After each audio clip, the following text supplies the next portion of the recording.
Good morning, good afternoon, good evening. Appreciate being with you today. I am Marcia Trajano, and I'm here for one more live streaming of the Integral Human Being, the study book that we are conducting through the Solitude Center for Spiritual Living. Thank you so much for joining me as we continue our weekly discussions based on the book, The Integral Human Being.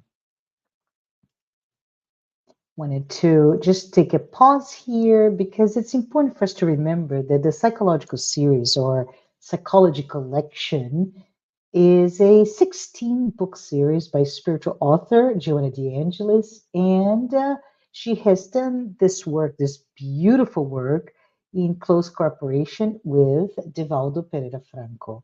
Joanna de Angelis created this bridge between spiritism and depth psychology, and I'm really happy to be here with you discussing some of the issues and therapies that Joanna de Angelis offers in this book. If you consider how vulnerable we are, this is a moment that humanity as a whole is undergoing so much pain, so much suffering. And I'm happy to be here because I believe this book is such a gift.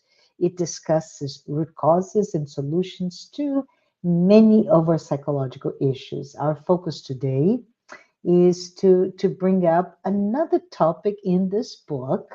And we have the ultimate goal to ask ourselves, how do I ensure I have balance, I have stability, I am emotionally mature despite what all goes around me? So let's keep going, and just I like to bring here a view of the book in its parts. The book itself is um, has 40 chapters divided in 9 parts, and we are in the sixth part. We are here talking about the problem of space, and next week we will discuss the recovery of identity. Those are all part of the six um, part of the group, the team, the I'm sorry, the book, and in part seven we start talking about the interesting component, right? Two-thirds after the book, we start to look at how do we achieve that sense of fulfillment? What are the aspects of our own consciousness, so on and so forth. Anyways, let's go ahead and get started with our discussion proper. And this is about space. And when we think about space, there's so many things that pop in our minds, right? Is it cyberspace? Is it our space inside of us, interrelationships, etc.? But wanted to say, Joanna de Angelis, starts the chapter with this one single line that is here on the screen. I'm going to read for you, which says, space is of vital importance for free movement of all beings, especially, particularly humans. And that's where she sets the tone of the criticality of discussing space, however that problem may be seen as. And we're going to zoom in, of course, with two aspects. But let's think about in this first aspect, which is if we just imagine the worst, in my opinion, of course, human punishment, which is solitary confinement. And if we pause to think about it, we start to see, hmm, yes, being confined and isolated compounds that confinement, and we start to look and understand how critical the idea of freedom, the freedom to move about, is. In fact, and it's part of the book, Joanna talks about the notion that lab experiments have demonstrated the behavior of lab rats, right? So if you have a confined space, a restricted area, and so long there is enough, and we can calculate, they can calculate what is enough room, enough space, those animals will just live in a sense of respect and cohabitating, right? The minute you start to put additional animals, that very harmonious type of living or coexisting changes, and they start to have aggressive behavior, right? So when they kept adding more lab rats into the same restricted area, and the space for their free movement became compromised, all those rats start to attack each other ferociously, and in some cases, it led to death. So I know, we are not lab rats, but just like them, let's think about it. When we find ourselves in, say, areas that are either overpopulated or there is not enough room for you to go about, issues such as lack of respect for you as a human being, or even respect for your property, for example, it starts to disappear, and violence, and it's easy to think about inner cities where this is the where the problem is mostly seen or exacerbated, right? Violence, crime, they start to increase, and it is progressively in this relationship, this symbiotic relationship between I don't have enough space. There is aggression. There is lack of respect, but also a correlation to mental health issues. So the decrease of available space, generally speaking, intrudes or takes away our sense of freedom. It restricts us, and it is worsen the more people move to the same area. And Joanna, even talks about, as she lays the problem out loud, that the situation is even worse when we start talking about how are the human relationships that is undermined for optimum state. They're undermined because there is aggression, lack of respect, and of course. There may be promiscuity, and really not a a sense that you as a human living or working in a certain area, that your personal space and your personal property may be just um, under attack. And it's very interesting. When I read this, my mind went straight um, to cities that are beautiful and they're attractive, centuries of being very attractive for different reasons, either because of scenarios, the scenery is so beautiful, or because it is a nice place. There is the infrastructures there, or jobs are there. And we now start talking out from a home, access to housing compromise, because there is a lack of balance between inventory of properties and demand. We were talking about maybe, let's say here in the US, New York, San Francisco, Seattle, over the prices just skyrocketed. And you start to see that situation where the pressure continues, and then we have a marginalized, increasingly marginalized population, maybe the same population that have lived there for decades, right? And they're no longer able to support themselves due to issues, taxes, etc., etc. So there's the pressure continues. So like any right, any other animal undergoing such a process of pressure, we fight. It's a normal reaction. We fight with all our might, all of our strength, and through any means necessary to maintain what is ours. And I'm making this gesture here as if this is my spaces, maybe a foot around me, and I have stuff, so I will fight because this is my possession. This is my space. Those are my things. You can also see that type of behavior perhaps, and I see, I live downtown, and I see very sadly this type of behavior where an individual becomes homeless. Not only homeless as in I don't have a home, so I live in the shelter, I live in a car, but homeless and I'm in the streets. And of course, you start collecting things to make their lives bearable. And all of a sudden, it becomes overspilling with things, with possessions that they need to take everywhere they go.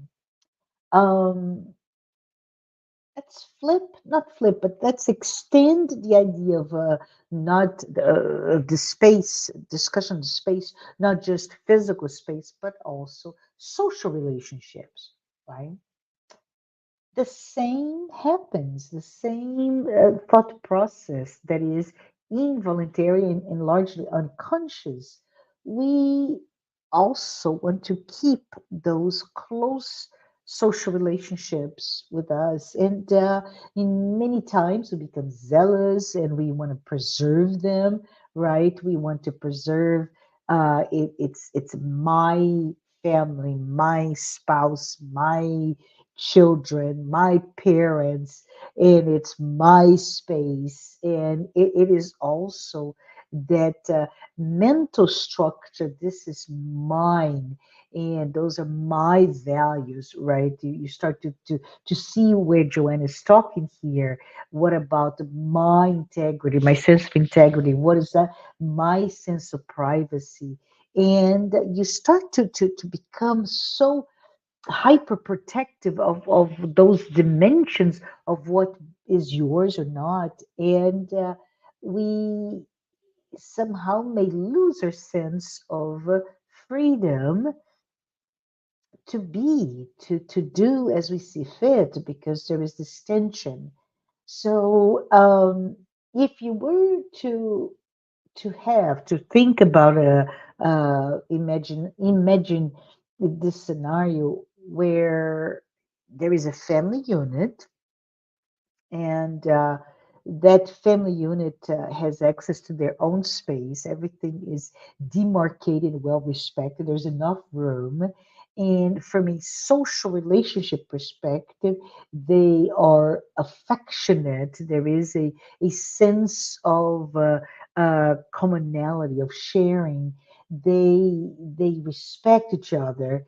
They're able to share the space, those layers of meanings for space. So just the space, physical space, the mental space to be who they are, and that the social space of respect for each other.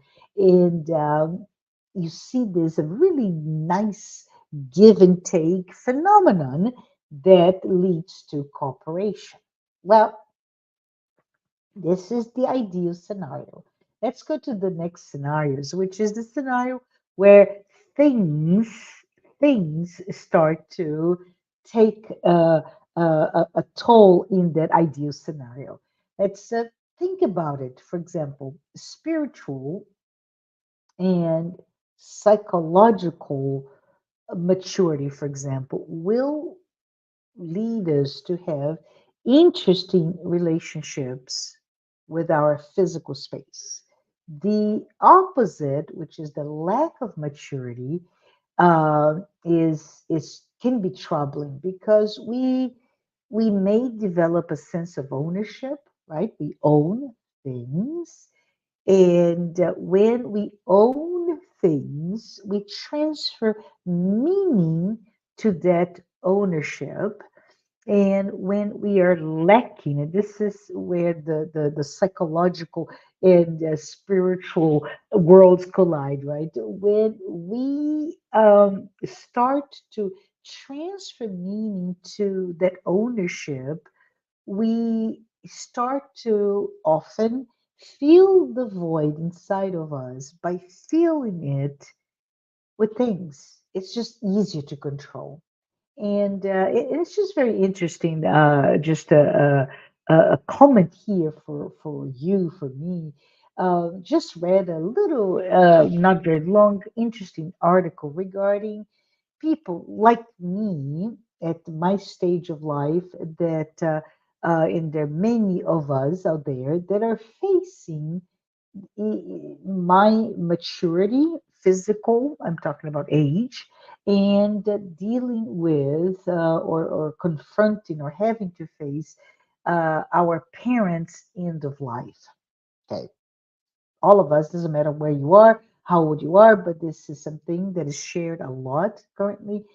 But there is that dimension that the article talked about, which is, oh my goodness, I am now having to deal as a child of elderly parents with that multitude of things, right? There's 80 years, 90 years of acquisitions that have been attributed a meaning or not to this person, these people. And now, second generation, you come in and you have to deal with it. What you deal with all those things that may not have any meaning to us. And I'm even thinking what to do with them, which is something that is very difficult to go through. But what do we do with us? What are we doing in our day to day acquisition as we are in a better, perhaps a more stable financial situation, and we can acquire? What is that ebb and flow of activities? And we can just take a moment to just ponder, to reflect, close our eyes, and think about our own spaces. What do they look like? How many things do I own? How many things that we do own that we haven't used in, say, I don't know, 3 years, 5 years, 10 years? How many things that we do or own that we may or may have not used, but we don't really need it? Why do we keep acquiring more and more items? When will enough be enough? Well, Joanna de Angelis states that this senseless accumulation of things to fulfill that emptiness that we have makes for an asphyxiating and unbearable sense of being. You replace people with things, and we do this many times through instant gratification, right? And we see something, oh, yes, this will help me. This will fulfill something, and we acquire. And it's the perfect storm because we do this as a society, and we're talking about Western civilization that has access to acquisition, but is also met, culturally speaking, by a society of production, of society of capitalism that is fueled by capitalism and consumerism.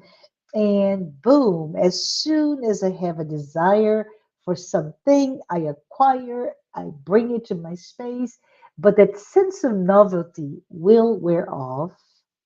And what do you do? Well, it starts all over again next day, next week, next year. Once upon a time, and this is just no judgment here, but I still remember that moment when I was invited to visit a family, and I was taken by how absolutely beautiful the house was. It's one of the most beautiful homes I've ever visited in my life, and everything was just in the right place, the right aesthetic combination, and they had just the most gorgeous kitchen. And I go and I'm just, dreaming in this reverie of a beauty and life and all of this, and I'm awakened or back to reality to start hearing this incessant discussion from the wife of this family, who was talking about the fact that she was about to finally get her new kitchen, and it was going to be installed, and all of that beauty that was there was going to be demolished. And it's a need for that person, of course, not recognized by me by any chance. And we just ponder why? Why is this incessant need for more? Well, Joanna argues in this chapter that um, this accumulation of things. It could be a new kitchen. It could be, I don't know, more clothes, more decorative items, whatever they may be. They are items that we acquire, but they are there to really disguise somehow what is at the root cause of it all, this emotional lack of balance. What are we talking about here, Joanna? Well, she's talking about what we carry with us that are not really being dealt with, from sorrows to resentment, loneliness, or even a sense of what I wanted my life to be. I am not able to fulfill. So I have this gnawing sense of failure with me, right? And you start to see the unconscious accumulation of things to fulfill, because it's easier to be distracted by the new novelty than it is to look inside of us. If we flip right to back to that very idealized the state of being that you have a family, you have a space, everybody's really collaborative, cooperative, they're together, there's respect, there's room to be who you are from a mental and psychological space, there's room physically speaking, right? And that harmonious, that affectionate relationship demonstrate the fact that those individuals are also most likely psychologically mature individuals. And as such, in terms of there's space, there's this infrastructure, the framework, there is a psychological maturity, and therefore we could expect a very healthy aspect to how the individuals relate to another and relate to themselves and relate to their space. In this scenario, relationships just work. They flow without say, if it's a couple, one trying to dominate over the other. Uh, Behaviors are well defined and expected. There's nothing odd, right? There's no need for one person to control the other or control the space they live in. It is very harmonious. It's a give and take area for this. From this scenario, we can conclude that a space that there is love, there's affection, really there is no need for you to be hyper protective of that space, because the space exists and there is a room, emotionally speak, for all of those that inhabit the same area to be honored. And it is super cool to think about because from that perspective, there is honor, there's love, there's affection, there's room mentally, emotionally, and physically for each one. And the behavior expands really the limits of trust and ultimately in this scenario there's a peaceful passage between one's personal space and the space of your whatever companion, partner, child, parent. And each one will not create an impediment or an obstacle for the other to access. So there is a freedom in its, I'm thinking household, but it doesn't have to be a household. It could be a tent. It could be an area of a home where the rooms are intersected, but there's respect. And um, you start to see, yes, this is good, this is ideal. But if in that same area, I'm talking about physical area, now we're talking about no longer mature, psychologically speaking, individuals, but immature men and women are living the same place and they start to clash. They start to desire what the other has, their space, and for their themselves they start to block access and they claim ownership. This is mine, you don't come in. If and when they grant access to their personal space, they also create a sense of restraining the other or constraining the other. And that includes, for example, the flow of actually loving energy and affection. And it's all about this desire to control. This is my room. You don't have access. You have access. Those are the conditions, or if you come, I'm going to subjugate you from certain rules and policies. So let's think about it, right? A happy life should be one in that idealized scenario where we can allow for giving and receiving, for accepting, for gratitude, for satisfaction, for collaboration in every aspect of life. So let's wrap it up our conversation today when we talk about finally about the sense of freedom.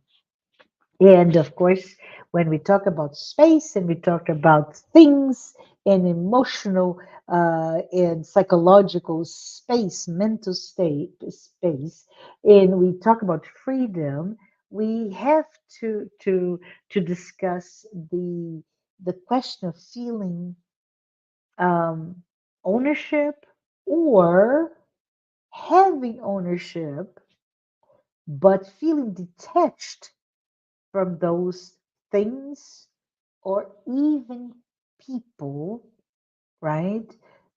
Because we understand that the sense of fulfillment that we get, even when everything seems to go wrong, right? That sense of failure, uh, it doesn't matter. Our energy and our investment are there, but we often, more often than not, we want something. We invest our energy, we invest our desire, our dreams, and everything start to well not be as we would like it to be, and uh, I can be in that situation, still be okay and free when I have a true understanding that no one can lose what one does not have, right? It's simple. I can live a life that I may be losing things and I may be losing those around me, and things start to become chaos. But if I am mature enough, and we're talking about psychologically mature enough to understand that I don't own my future, I don't own my outcome, I cannot control those around me, I cannot even control the space. It doesn't matter if things go differently from my imagined path. We may have a body, this body, right? We may have a family, a life built during this corporeal existence, but this is only a temporary aspect of our lives. So, back to the topic of hand, the problem space. We must, Joanna says, become used to our sense of self, sense of space, and truly attain or look for a way to be free, inserted in that context. And what she's talking about is free from ownership, right? Free to be able to adapt to the idea that we can share our thoughts, we can share our idealized state, our family, our affections, we can share with each and every one. And so, as I come close to the end of the chapter, I want to say this is an invitation from Joanna for all of us to consider that our physical spaces are permanent, they're actually ephemeral because life itself is just that. Death will come to us all, and when it does, we will be transferred to another dimension in which the limits of time and space will have a completely new significance and new meaning. But with that, I want to say it's been nice sharing today's conversation about space. And I want to say thank you. Thank you for being here with me. And next week, we continue, as I mentioned before, we're going to talk about identity. So you start to see that she builds, Joanna, chapter after chapter on the topic before. So what we're talking about here today will be further addressed in the next chapter. Until then, thank you so much for your time. Bye.